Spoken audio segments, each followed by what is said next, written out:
YouTube, regardez, c'est imminent, c'est chaud, ça y est, dans les prochaines heures, Memphis Depay va quitter l'Olympique Lyonnais pour rejoindre le FC Barcelone. C'est à la une de la partie Mercato. On va ouvrir comme d'habitude la presse internationale et pour commencer, l'Euro, bien évidemment, avec cette grande nouvelle. Bravo! Cocorico, l'équipe de France est imposée face à l'Allemagne 1-0. Les titres de la presse nationale. Tout d'abord, regardez avec le Parisien aujourd'hui en France. Et à la fin, c'est la France qui gagne. Pour changer un petit peu ce petit refrain où à chaque fois on disait à la fin c'est toujours l'Allemagne qui gagne. Eh bien non! Maintenant, c'est l'équipe de France, comme en 18. Réminiscence, bien entendu, des affrontements, que ce soit sur la scène politique, sportive. C'est là, à la une de l'équipe, avec Antoine Griezmann, le groupe France, avec un super Paul Pogba. On va ouvrir cette presse parce qu'il y a eu beaucoup de choses. Regardez, cette résonance a frappé fort également à l'étranger. Et ça, c'est dans les colonnes de la Gazzetta dello Sport en Italie, où on nous parle de symphonie française. C'est assez incroyable. Bravo aux Bleus une nouvelle fois. Regardez, dans les colonnes de l'équipe, ce matin, la foudre bleue avec Monsieur Paul Pogba qui a été élu MVP de ce match, le meilleur joueur. Là, c'était le plan de bataille de Didier Deschamps. Il n'y avait pas de surprise par rapport à ce qu'on attendait. On pouvait hésiter entre Tolisso ou Rabiot au milieu de terrain. C'est Adrien Rabiot qui a joué sur le couloir gauche et un Pogba pour vous servir. Impressionnant techniquement, le milieu de terrain français a régalé par la variété de son jeu proposé. Voilà, Paul Pogba, le joueur de Manchester United, vous allez le voir, élu donc MVP. Dans les colonnes du Parisien aujourd'hui en France, le titre « Les Bleus morts d'entrée ». Voilà une entrée réussie pour l'équipe de France dans ce groupe de la mort. Vous le savez, avec également le Portugal sur lequel on va revenir dans un instant. Le Portugal qui est en tête de ce groupe. Alors, plusieurs choses dans ce match. On parle de l'arbitrage qui a été mal inspiré selon nos confrères. Effectivement, il y a eu plusieurs choses, notamment un penalty sur Mbappé et deux gestes très limites sur Paul Pogba ou encore sur Adrien Pavard. On a parlé du malheureux Hummels, lui qui était le héros de l'Allemagne face à la France en 2014, on s'en souvient, et qui est là, et le héros malheureux, c'est lui qui inscrit ce but contre son camp pour tromper son gardien Neuer. Hummels, heureux, malheureux, 2014 et hier sur cette pelouse de Munich. On parle du coaching de Didier Deschamps, qui a été un coaching jugé tardif par nos confrères, mais gagnant. Il n'a utilisé hier que 2 de ces 5 changements qu'il avait à disposition et en fin de match. En plus, il les a fait effectivement parce que son 11 de départ a répondu à ses attentes. Pas de changement lancé par Didier Deschamps. L'un d'entre eux, c'est Karim Benzema, remplacé notamment par Tolisso dans cette fin de match. Voici les notes. Voici les notes données par le quotidien L'équipe, avec notamment une attaque de fer. Le trio Griezmann, Benzema, Mbappé, qui était effectivement très attendu. Ils ont bien réussi, mais surtout défensivement. Et l'incarnation de tout ça, c'est Antoine Griezmann, qui dans le dernier quart d'heure a été absolument partout pour jouer la ligne, pour emmener des tacles de partout. Voici ses notes. Antoine Griezmann qui a eu une note moyenne. Si défensivement il a apporté, peut-être moyennement offensivement, 5 sur 10 pour nos confrères, tout comme Karim Benzema, 5 sur 10 également. 6 pour Kylian Mbappé, des notes d'un trio offensif, on va juger moyenne pour l'équipe de France. La meilleure note, elle est pour Paul Pogba, je vous l'ai dit, avec un 8 sur 10. Du côté de l'équipe de l'Allemagne, des moins bonnes notes, bien évidemment. La moins bonne, elle est pour Hummels, auteur de ce but contre son camp, avec un 3 sur 10.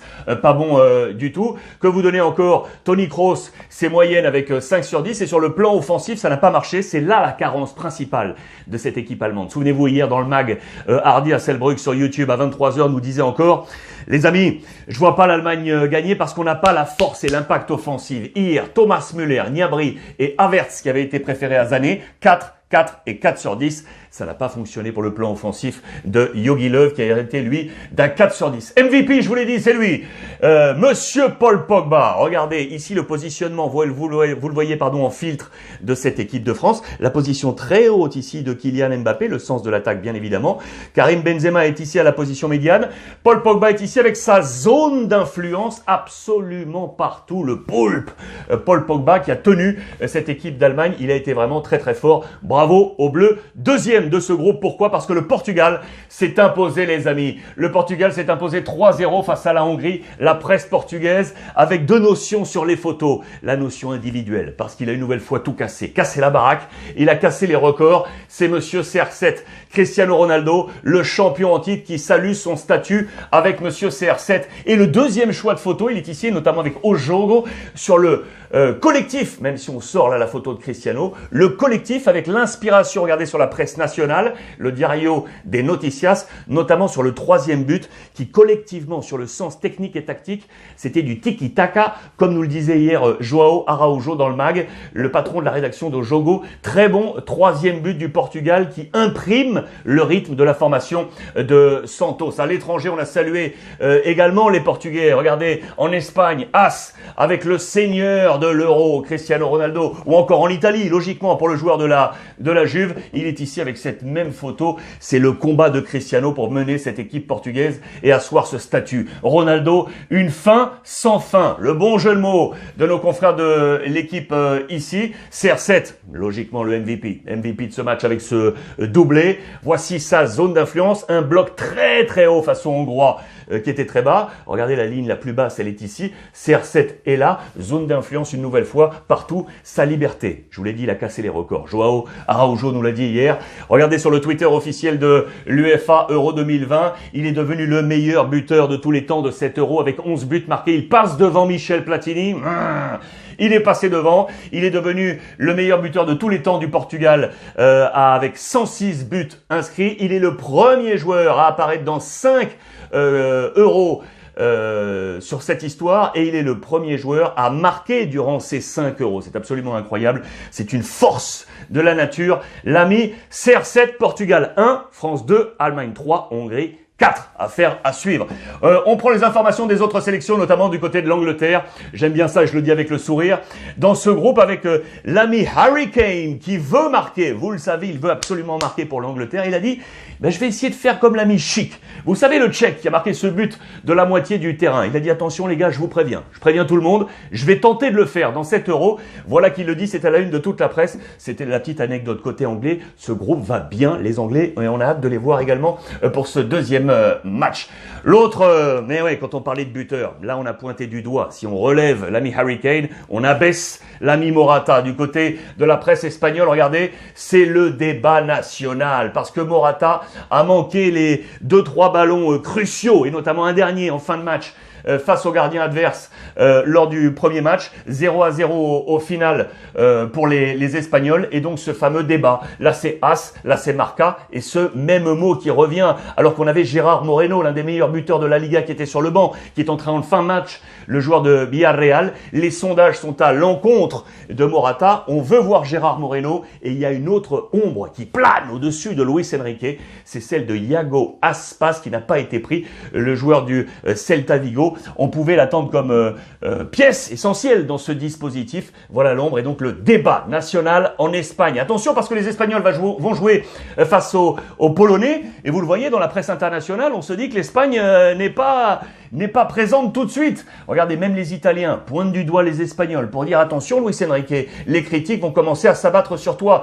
Même si ce match face à la Pologne réserve là aussi une incertitude totale parce que les critiques s'abattent aussi côté polonais. La Pologne qui s'est inclinée lors de la première journée donc face aux Tchèques, face à la Slovaquie, 2-1. Et on attendait Robert Lewandowski qui, vous le savez, est un peu seul dans ce groupe sur le plan offensif, avec les absences de Piontek et de Milik. Et du coup, il a un caillou dans la chaussure, l'ami. Il y a un trou noir là pour Lewandowski. Il a marqué que 2 buts en 12 matchs de phase finale. 2 buts en 12 matchs de phase finale. Le soulier d'or européen cette année a un caillou dans la chaussure. Il va vouloir le corriger face à l'Espagne. Mais attention parce que la Pologne est une poudrière. Après la défaite lors du premier match, on s'interroge, comme sur Luis Enrique côté espagnol, on s'interroge sur lui là. Lui, vous le connaissez, c'est Sousa, l'ancien entraîneur des Girondins de Bordeaux, qui est à la tête de l'équipe polonaise depuis le mois de janvier. Et Nero, il était arrivé comme une star pour le jeu de la Pologne. Eh bien écoutez, les mois ont passé et les critiques s'abattent. Il est de plus en plus discuté. Ce match Espagne-Pologne va être haletant. On va se régaler. Des nouvelles de nos voisins maintenant, les Belges, avec une énorme superbe nouvelle. Hier, Sacha Tavolieri nous le rappelait. Notre ami Witsel, ça y est, il est de retour dans le groupe de Roberto Martinez. Regardez la presse belge qui nous dit comment Axel Witsel a réussi son pari pour revenir. Incroyable, parce qu'on nous retrace cette historique. 9 janvier dernier, 9 janvier 2021. Souvenez-vous, match de Bundesliga, c'est à Leipzig.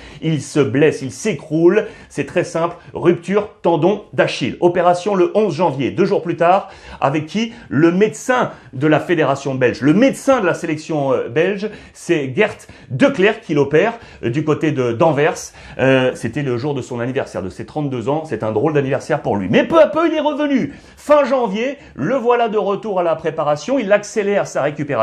Et il est là en mars 2021 avec de très bonnes nouvelles. 14 mai 2021, Roberto Martinez annonce la liste, il est dedans. C'est le grand pari d'Axel Witsel pour revenir. Les autres interrogations du côté de la Belgique pour le prochain match, les Belges ont impressionné là aussi lors de la première rencontre. On s'interroge. On met du Doku, le Rennais, ou on met du Mertens, le Napolitain? Ça peut être un choix, ça, pour Roberto Martinez.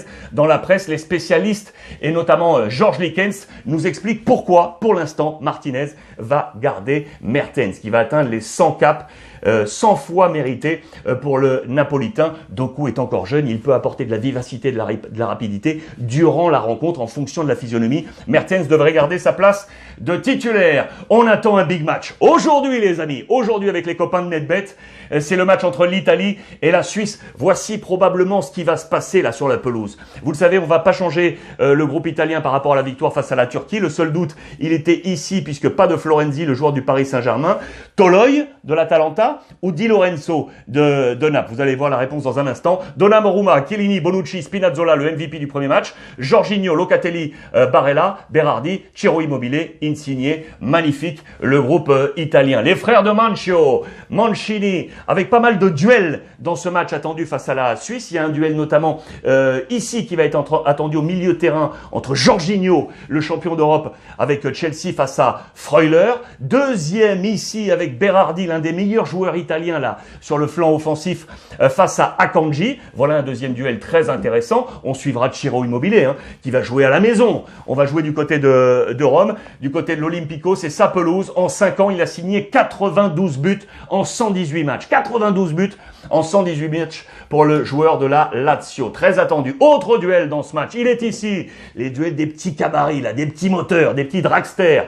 Insigne face à Shaqiri. Ça va être ultra intéressant. Et puis le petit mot d'ailleurs de Lichtsteiner, le plus italien des Suisses, vous vous en souvenez, lui qui a joué du côté de la Juve et de la Lazio, qui attend ce match avec impatience. Ça nous donne quoi? Voici les 11 probables. On l'a vu se dessiner à l'instant. Selon nos confrères de la Gazzetta dello Sport, ce sera Di Lorenzo et non Toloi qui prendra la place de Florenzi côté italien. Et voici les cotes. Alors, la victoire de l'Italie, les amis, elle est à 1,67. Match nul à 3,80.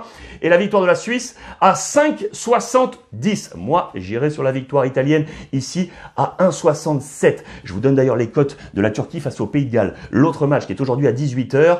Regardez, 2,45 pour la Turquie, 3,05 pour le nul, 3,25 pour le Pays de Galles de Gareth Bale. C'est totalement indécis. N'oubliez pas, si vous n'êtes jamais venu sur NetBet, entrez avec le code promo Ruiz Club en toutes lettres, tout attaché. On vous offrira 160 € pour votre premier pari. Attention, n'oubliez pas, il faut être majeur, bien entendu. Et ça, c'est avec les copains de NetBet. Ça bouge à tout moment sur les plateformes. Ces deux matchs qui nous restent aujourd'hui, en plus du match italien, je vous l'ai dit, donc Turquie, Pays de Galles, très bonne histoire dans les colonnes de l'équipe. Avec lui, là, l'ami Moore, qui est un ancien maître nageur, le Gallois. Ancien maître nageur, et c'est lui qui a permis aux Gallois de garder un match nul, un partout, lors de la première journée. Très bon portrait dans les colonnes de l'équipe. Et puis l'autre match, c'est Finlande-Russie aujourd'hui, dans le groupe B.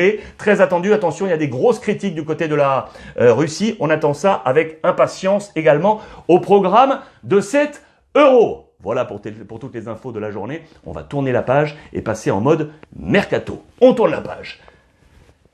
L'information peut être prioritaire. Côté Mercato, vous le savez, elle concerne le Barça, mais on va commencer avec le Real Madrid. Regardez ce qui se passe à la une du quotidien Marca. Carlo Ancelotti est en train de prendre le frais. Il est en vacances tranquilles en Sardaigne et on nous dit en jeu de mots, il va rafraîchir le Real Madrid. Pourquoi on nous dit ça? Parce que vous le savez, le Real a été sujet à bon nombre de blessures, trop la saison passée. Il faut rafraîchir le groupe, retrouver la forme physique et vous le savez, pour cela, Carlo Ancelotti a fait revenir Antonio Pintus, le grand préparateur physique. Ensemble, ils ont orchestré une réunion du côté de la Sardaigne, échanges téléphoniques et autres, pour préparer le plan physique du Real Madrid. Voilà le plan de Carlo Ancelotti durant ses vacances avec son épouse. On est en Sardaigne, on se rafraîchit pour rafraîchir le Real Madrid. Voilà le petit jeu de mots et vous l'aurez compris.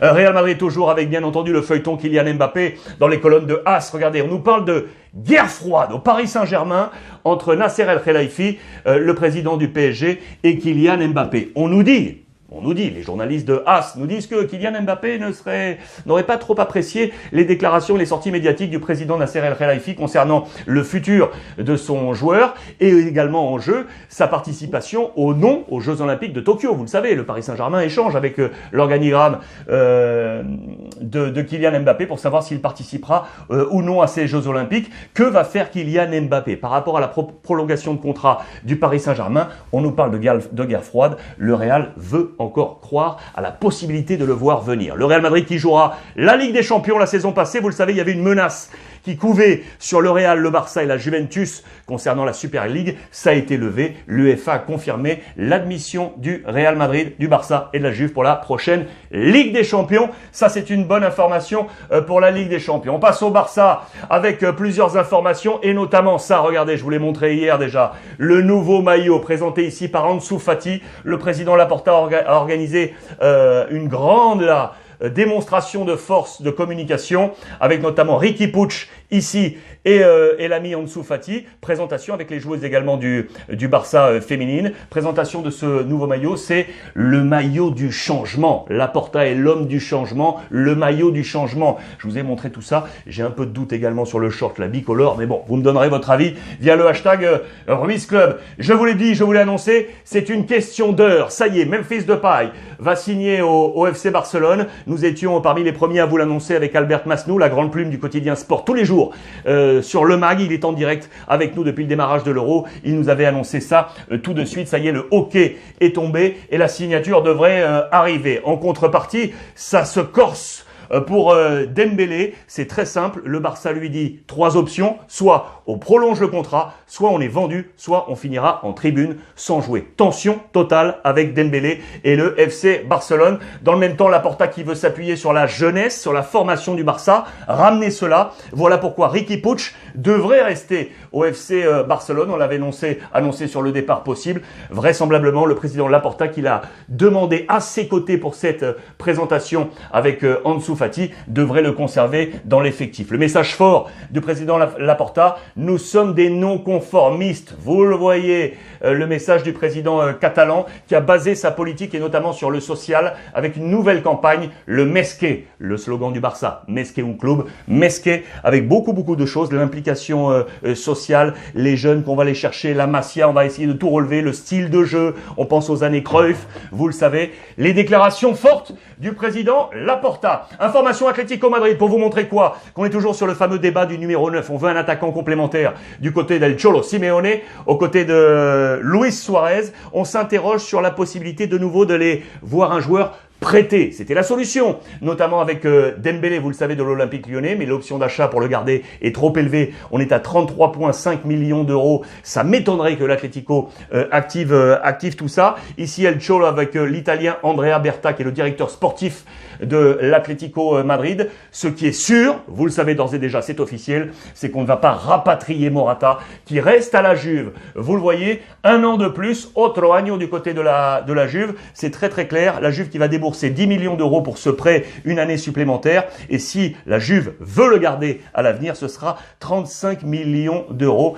En attendant, eh bien, l'Atlético cherche toujours un numéro 9. Ce qui est sûr, c'est que l'Atlético a trouvé l'accord. Ça y est, avec lui, le milieu de terrain de l'Udinese, De Paul, lui qui était déjà passé en Espagne du côté de Valence, vous vous en souvenez, c'était en 2014, avant de voir l'Udinese le prendre en 2016. Joueur très intéressant du milieu de terrain, l'Argentin. Il voulait jouer avec El Cholo Simeone. On parle de 30 millions d'euros. C'est un gros coup réussi, ça, par l'Atlético Madrid. De Paul, très très attendu. On file en Serie A, justement, avec les informations très rapides. Milan, Giroud, ça y est, ça se confirme l'intérêt. Mais attention, il faut que Giroud arrive à sortir gratuit, éventuellement, de Chelsea. C'est pas sûr que ça se passe, mais c'est l'option cherchée selon la Gazzetta dello Sport. Le feuilleton avec Tonali du côté de Milan, le garder, oui ou non. On est en bras de fer avec Brescia, où appartient toujours le joueur. On est en train de discuter autour d'une variable à 5 millions d'euros. Ça pourrait se faire de voir Tonali finalement rester du côté de Milan, avec les objectifs toujours de maintien en prêt de Tomori, Brahim Diaz ou encore Diogo Dalot de Manchester United. Du côté de l'Inter, on va aller chercher en Amérique du Sud. Vous le savez, on était déjà sur l'Uruguayen Oliveira, qui est ici, Mathias Oliveira, qui joue en Espagne du côté de Getafe. Voici un deuxième Uruguayen, les amis. C'est Facundo Torres, qui joue du côté de Peñarol. Voici un deuxième objectif pour l'Inter. On va chercher en Amérique du Sud. Les sorties, elles sont là. 2 hommes, avec Cagliari qui est intéressé par le maintien, garder l'ami Nainggolan. Et enfin, Arturo Vidal. Où va-t-il aller? On nous parle d'adieu et on nous parle éventuellement de la scène américaine. Peut-être la MLS pour l'ami Arturo Vidal. Affaire à suite. Le Marketplace, rapidement, pour vous montrer plusieurs choses comme ça en vrac, avec notamment le Napoli, qui, vous le savez, est intéressé par Emerson Palmieri de Chelsea. Ça pourrait bien se faire, cette histoire. On parle également de Jadon Sancho, vous le savez, qui voit son prix baisser lié à la pandémie Covid. Il pourrait débarquer du côté de Manchester United en provenance du Borussia Dortmund. Et puis toujours Marketplace ici, Donnarumma, Milan, Paris Saint-Germain, Varane, Real Madrid, PSG, Gil Dias, Monaco, Benfica, Timo Werner, Chelsea, Real Madrid et enfin Nabil Fekir, Betis, Arsenal. Affaire à suivre. On va terminer avec l'Olympique de Marseille parce qu'il y a eu beaucoup de choses durant ces dernières heures. Dossier dans les colonnes de l'équipe. L'OM ne chôme pas avec, vous le savez, le dossier Gerson qui arrive, le Brésilien. Encart notamment sur son père qui est son agent, Marcao, et qui le dit, son meilleur pote, c'est monsieur Neymar Senior, l'agent de Neymar, vous le savez, notamment, et c'est lui qui l'a inspiré. C'est mon pote, c'est lui qui m'a poussé à devenir agent. Le père de Gerson qui nous explique comment ça s'est passé pour lui avec l'Olympique de Marseille. L'OM avec le dossier, vous le savez, David Luiz d'Arsenal. Le dossier également Boubacar Kamara qui pourrait être vendu pour voir du cash. Et enfin, le dernier dossier, et c'est pour finir cette page presse aujourd'hui, c'est lui, c'est l'ami Guendouzi, qui, vous savez, appartient à Arsenal. Il avait été prêté du côté du Hertha Berlin en Bundesliga. Arsenal va prolonger son contrat pour le prêter de nouveau, et notamment ici, là, vous le voyez, du côté de l'Olympique de Marseille. Pour le milieu de terrain, c'est une affaire à suivre, hein, du côté de l'OM, avec l'arrivée de Guendouzi. Voilà pour ce point complet média. Les amis, j'espère que cela vous a plu. Merci une nouvelle fois de votre fidélité. On échange via le hashtag Ruiz Club sur l'ensemble des réseaux sociaux. YouTube, ce soir, 23h en direct pour le MAG, avec l'ensemble des correspondants européens. On va se régaler. Bonne journée de l'Euro. Et n'oubliez pas, comme d'habitude, profitez des vôtres.